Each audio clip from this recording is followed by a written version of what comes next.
नमस्कार online Hindi class में सबका स्वागत करता हूं എല്ലാ മക്കളും നാളത്തെ പരീക്ഷയ്ക്ക് വേണ്ടി അടിപൊളിയായിട്ട് പഠിച്ചുകൊണ്ടിരിക്കുകയാണ് പേടിയുണ്ടോ ഒരു പേടിയുടെ ആവശ്യമില്ല വളരെ അടിപൊളിയായിട്ട് നമ്മൾ ചെയ്യും സെറ്റ് ആക്കും നമ്മുടെ വരുന്ന ലൈവുകളും കോണ്ടന്റ് വീഡിയോസ് ഒക്കെ എല്ലാ മക്കളും കൃത്യമായിട്ട് കാണുക നമുക്ക് നാളത്തെ പരീക്ഷ സെറ്റ് ആക്കാം അപ്പോൾ നമ്മുടെ മെഗാ മാരത്തോണിന്റെ സമയം കൃത്യം 7 മണിയാണ് ആരും മറക്കണ്ട അപ്പോൾ വളരെ ഇമ്പോർട്ടന്റ് ആയിട്ടുള്ള ഏറ്റവും വേഗത്തിൽ 9 മാർക്ക് നേടാൻ കഴിയുന്ന രീതിയിൽ വളരെ ചുരുങ്ങിയ സമയം കൊണ്ടാണ് അനസാർ നിങ്ങളുടെ മുന്നിലേക്ക് ഇത് വരുന്ന ഈ ഒരു വീഡിയോയുമായിട്ട് എത്തിയിട്ടുള്ളത് നമ്മുടെ വളരെ ഇമ്പോർട്ടന്റ് ആയിട്ടുള്ള ഒരു പാഠഭാഗമായിരുന്നു ജൻ ജൻ കാ ചെഹരാ ഏക് എന്ന് പറയുന്ന മുക്തിബോധിന്റെ മനോഹരമായിട്ടുള്ള ഒരു കവിത ഇതിൽ നിന്ന് ഏറ്റവും ഇമ്പോർട്ടന്റ് ആയിട്ട് ചോദിക്കാൻ സാധ്യതയുള്ള ഒരു ചോദ്യമാണ് മാഷി വീഡിയോയിൽ ആദ്യം ഡിസ്കസ് ചെയ്യുന്നത് എന്താണ് ആ ചോദ്യം കവിത കാ ആശയ ലിഖേ ജൻ ജൻ കാ ചെഹരാ ഏക് എന്നുള്ള കവിതയുടെ ആശയം എഴുതാൻ വേണ്ടിയിട്ട് ഈ വരുന്ന നാളത്തെ പരീക്ഷയിൽ നമ്മളോട് ചോദിക്കും എത്തരത്തിൽ നമ്മൾ എഴുതും എന്നുള്ളതാണ് സാർ പറയുന്നത് കൃത്യമായിട്ട് എൻ്റെ മക്കൾ ശ്രദ്ധിച്ചോ നമുക്ക് അടിപൊളിയായിട്ട് നമുക്ക് പഠിക്കേണ്ടതായിട്ടുണ്ട് നോക്കേ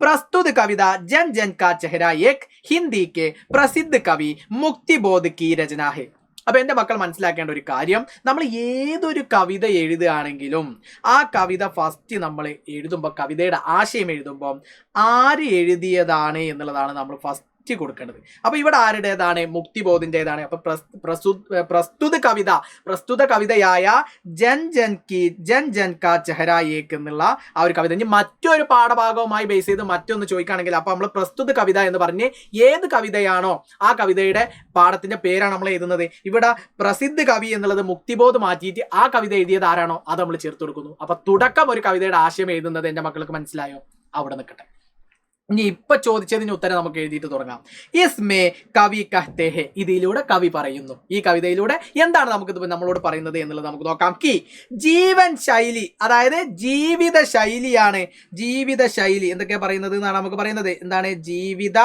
ശൈലിയെ കുറിച്ച് പറയുന്നു അതേപോലെ ഭാഷയെ കുറിച്ച് പറയുന്നു സംസ്കൃതി അല്ലെ കൾച്ചറിനെ കുറിച്ച് പറയുന്നുണ്ട് ആദി മുതലായവ കാര്യങ്ങളൊക്കെ അതിൽ പറയുന്നുണ്ട് ഭിന്ന ഹോനെ പർ ബി സബ് ലോഗോं के ഖുഷി ദുഃഖ് ആശ ആദി ഏക് സമാൻ ഹേ എന്ന് പറയുന്നുണ്ട് എന്താ അതുകൊണ്ട് ഉദ്ദേശിക്കുന്നത് അപ്പൊ സംസ്കൃതി നമ്മൾ പറഞ്ഞു എന്ത് കൾച്ചറാണ് ആദി മുതലായവയെ കുറിച്ച് പറയുന്നുണ്ട് ഇനി പറയുന്നുണ്ട് എന്താ പറഞ്ഞത് ഭിന്ന ഹോനെ പർ അല്ലെ ഭിന്ന ഹോനെ പറഞ്ഞാൽ വ്യത്യസ്തമാണെങ്കിലും അതായത് ആളുകളുടെ ജീവിത ശൈലിയും ഭാഷയും കൾച്ചറൊക്കെ വ്യത്യസ്തമാണെങ്കിൽ പോലും എന്താ പറഞ്ഞിട്ടുള്ളത് സബ് ലോകോ ഖുഷി എല്ലാ മനുഷ്യരുടെയും എന്ത് ഖുഷി എന്ന് പറഞ്ഞു കഴിഞ്ഞാൽ സന്തോഷം ദുഃഖ് എന്ന് പറഞ്ഞാൽ എല്ലാ മനുഷ്യരുടെയും സന്തോഷവും ദുഃഖവും ഒക്കെ എന്താണ് അതേപോലെ ആശയും ഒക്കെ അതേപോലെ ആദ്യ മുതലായവ ഒക്കെ ഏക് സമാൻ ഹേ എന്ന് പറഞ്ഞാൽ ഒന്ന് തന്നെയാണ്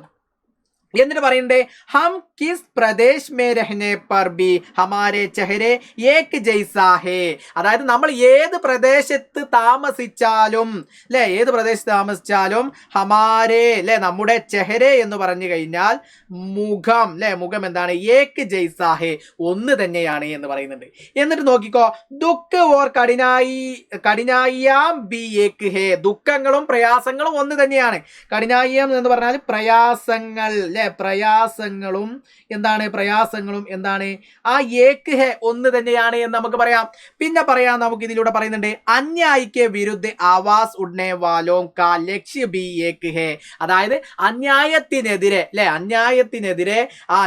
അന്യായത്തിന് വിരുദ്ധത്തിനെതിരെ ആവാസ് ഉഡ്കർ എന്ന് പറഞ്ഞാൽ ശബ്ദമുയർത്തുന്നവരുടെ ആവാസ് എന്നാൽ ശബ്ദം ഉഡ്നെ വാല എന്ന് പറഞ്ഞാൽ ശബ്ദം ഉയർത്തുന്നവരുടെ ലക്ഷ്യ ബി ഏക് ഹേ ലക്ഷ്യവും ഏക് ഹേ എന്ന് പറഞ്ഞാൽ ഒന്നാണ് എന്ന് പറയുന്നുണ്ട് മാത്രമല്ല ശേഷം പറയുന്നുണ്ട് ഭൂമി പർ രഹ്തെ സബ് ലോഗോं के സപ്ന और പ്രതീക്ഷായേം ഏക് ഹേ അതായത് ഭൂമിയിൽ താമസിക്കുന്ന രഹ്തെ എന്ന് പറഞ്ഞാൽ താമസിക്കുന്ന ലോകോം ജനങ്ങളുടെയൊക്കെ സ്വപ്നവും പ്രതീക്ഷായേം ഏക് ഹേ പ്രതീക്ഷകളൊക്കെ ഒന്ന് തന്നെയാണ് ഏക് ഹേ എന്ന് പറയുന്നുണ്ട് പിന്നെ പറയുന്നുണ്ട് ദുഃഖ് സഹ്കർ അതായത് ദുഃഖം സഹ്കർ എന്ന് പറഞ്ഞാൽ ദുഃഖം സഹ്കർ അഥവാ ദുഃഖം സഹിച്ച് ദുഃഖം സഹിച്ച്, സഹക്കർ എന്ന് പറഞ്ഞാൽ സഹിച്ച്, ദുഃഖം സഹിച്ച്, ജീത്തെ സബ് ലോഗോं का ജീവൻ ബി ഏക് ഹേ, അല്ലെ എല്ലാ ആളുകളുടെയും ജീവിതവും ഏക് ഹേ ഒരുപോലെയാണ് എന്ന് പറയുന്നു. മത്ലബ് അതായത് എന്താ, ഹം ഏക് ഹേ നമ്മളെല്ലാവരും ഒന്നാണ്, മാത്രമല്ല ഹമാര ലക്ഷ്യ ബി ഹേ നമ്മുടെ ലക്ഷ്യവും ഏക് ഹേ ഒന്നാകുന്നു. ഇത്തരത്തിൽ മനോഹരമായിട്ട് ഈ കവിതയുടെ ആശയം നമുക്ക് വളരെ ലളിതമായി നിങ്ങൾക്ക് എഴുതാൻ കഴിയുന്ന രീതിയിലുള്ള ഒരു ആശയമാണ് നമ്മൾ ഇവിടെ ഡിസ്കസ് ചെയ്തിട്ടുള്ളത്. അപ്പം ജൻ ജൻ കാ ചെഹ്റ ഏക് എന്നുള്ള പാഠഭാഗത്തിൽ മോസ്റ്റ് ഇമ്പോർട്ടൻ്റ് ആയിട്ട്, വളരെ ഇമ്പോർട്ടൻ്റ് ആയിട്ട് നമുക്ക് ചോദിക്കുന്ന ഒരു ചോദ്യം തന്നെയാണ് ഇത്. ഇതിന് നിങ്ങൾക്ക് കിട്ടുന്നത് 5 മാർക്കാണ്.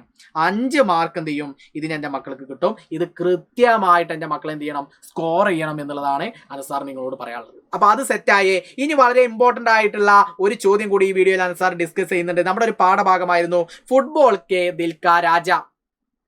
സോപാൻ ജോഷി എഴുതിയ മനോഹരമായിട്ടുള്ള ഒരു പാഠഭാഗം തന്നെയായിരുന്നു. ഫുട്ബോൾ ഇഷ്ടമില്ലാത്ത ആളുകളിൽ എല്ലാവർക്കും ഫുട്ബോൾ ഇഷ്ടമാണ്. അപ്പൊ നിങ്ങളുടെ മനസ്സിലേക്ക് പേര് വന്നു ക്രിസ്ത്യാനോ റൊണാൾഡോ, നെയ്മർ, മെസ്സി, അല്ലെ ഒരുപാട് ആളുകൾ ഇങ്ങനെ വന്നുകൊണ്ടേയിരുന്നു. എംബാപ്പെ, ഒരുപാട് ആളുകൾ വന്നു അല്ലെ. ഇന്ത്യയെ ഇഷ്ടപ്പെടുന്ന ആളുകൾ, സുനിൽ ഛേത്രി അല്ലെ, ഇത്തരത്തിലുള്ള ഒരുപാട് ആളുകൾ നിങ്ങളുടെ മൈൻഡിലേക്ക് വന്നിട്ടുണ്ടാവും.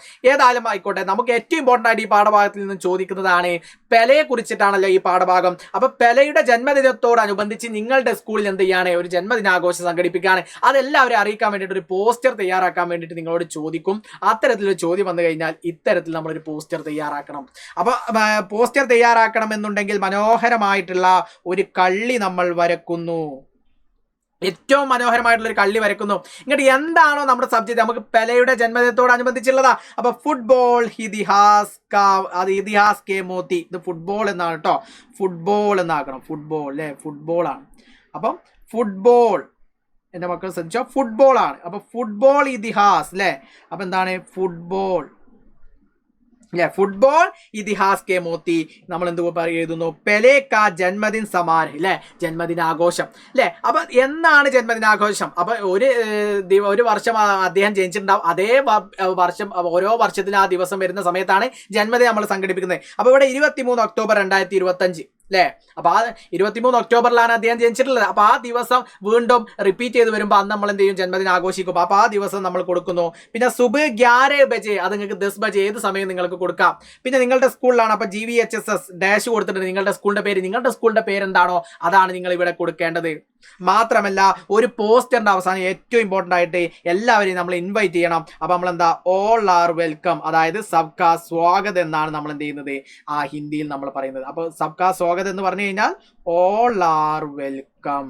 ഇങ്ങനെ നമ്മൾ സിമ്പിളായിട്ട് കൊടുത്താൽ മക്കളെ പോസ്റ്ററിനുള്ള 4 മാർക്ക് പാട്ടും പാടി ഇങ്ങോട്ട് പോരും. എന്ന് വിചാരിച്ച് പരീക്ഷകളിൽ നിന്ന് പാട്ട് പാടണ്ട. സിമ്പിളായിട്ട് നിങ്ങൾക്ക് ഇത് എന്ത് ചെയ്യാൻ പറ്റും, മനസ്സിലാക്കി എഴുതാൻ വേണ്ടിയിട്ട് സാധിക്കും. ഒരു പോസ്റ്റർ ഉണ്ടാക്കുക എന്ന് പറഞ്ഞാൽ ഏറ്റവും ലളിതമാണ്. സിമ്പിളായിട്ട് എൻ്റെ മക്കൾക്ക് എന്ത് ചെയ്യാൻ പറ്റും, തയ്യാറാക്കാൻ വേണ്ടിയിട്ട് സാധിക്കും. അപ്പൊ നമ്മൾ ആദ്യം 5 മാർക്ക് ആശയം എഴുതിയിട്ട് വാങ്ങി, ഇവിടെ 4 മാർക്കും നേടി, 9 മാർക്ക് വളരെ സിമ്പിളായിട്ട് നമുക്ക് നേടാൻ വേണ്ടിയിട്ട് സാധിക്കും. അപ്പൊ ഈ വരുന്ന നാളത്തെ പരീക്ഷയിൽ മോസ്റ്റ് ഇമ്പോർട്ടൻ്റ് ആയിട്ടുള്ള കാര്യമാണ് അനസാർ എന്ത് ചെയ്തിട്ടുള്ളത്, ഈ വീഡിയോയിലൂടെ പറഞ്ഞിട്ടുള്ളത്. അപ്പൊ എല്ലാ മക്കളും അടിപൊളിയായിട്ട് ഈ 2 കാര്യങ്ങളും കൃത്യമായിട്ട് നിങ്ങൾ എന്ത് ചെയ്യണം, പഠിച്ചു പോകണം. മോസ്റ്റ് ഇമ്പോർട്ടൻ്റ് ആണ്.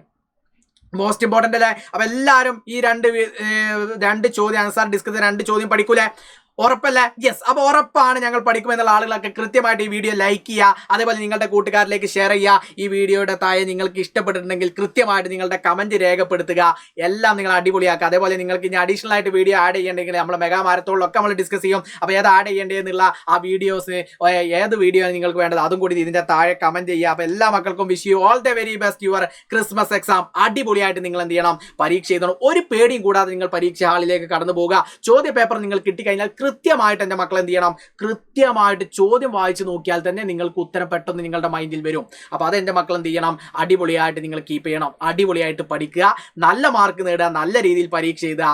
അടിപൊളിയാക്കട്ടെ. Wish you all the very best. अगला क्लास में अनसार फिर मिलेगा. सबका बहुत बहुत शुक्रिया. Bye bye.